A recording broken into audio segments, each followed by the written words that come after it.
Hello, my name is Dustin English. I run the midstream and energy recruiting with the Personnel Consulting Group here in New Orleans. Today I'd like to discuss with you total compensation packages that we're seeing both on the midstream and energy utility side of things. Typically you can go to most salary survey sites, plug in years of experience if you're an engineer or professional, and it'll typically spit out a base salary range. But today I'd like to discuss in a little bit further detail total compensation packages, which is a little bit more of a clear picture of what you're going to see. So the differences between midstream utilities companies. First, let's talk about midstream companies. Midstream companies, base salaries. Offer a base salary depending on years of experience. In addition to that, bonus potential, discretionary bonus potentials.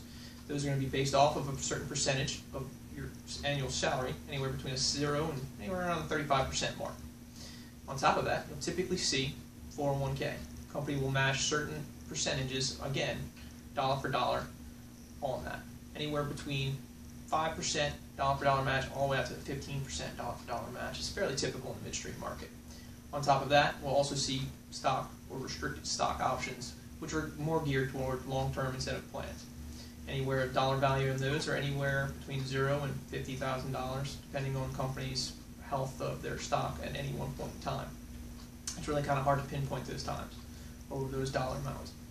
On top of that, we'll also see the long-term incentive plans come in again, anywhere between a profit-sharing plan or a company-offered pension plan and funded. Pension plans are a little bit more rare in the industry on the midstream side of things. There are still companies that offer them, but profit-sharing plans are a little bit more readily available. They're going to be, once again, discretionary, and they're going to be a certain percentage that will be kicked toward your 401k. That'll be a contribution. Anywhere between 3 and 5% is fairly typical. Now, the differences between midstream and energy utility companies or energy utility companies will typically pay a little bit less up front, but they're more geared toward long-term. Their retention rates are higher. They keep more employees, and fewer employees leave the organizations. And the years of experience are typically higher because the retention rates are lower than what we're seeing on the midstream. Now, pension plans are a little bit more readily available, or retirement savings accounts, which are a little bit different, but for all intents and purposes, fairly similar to pension plans.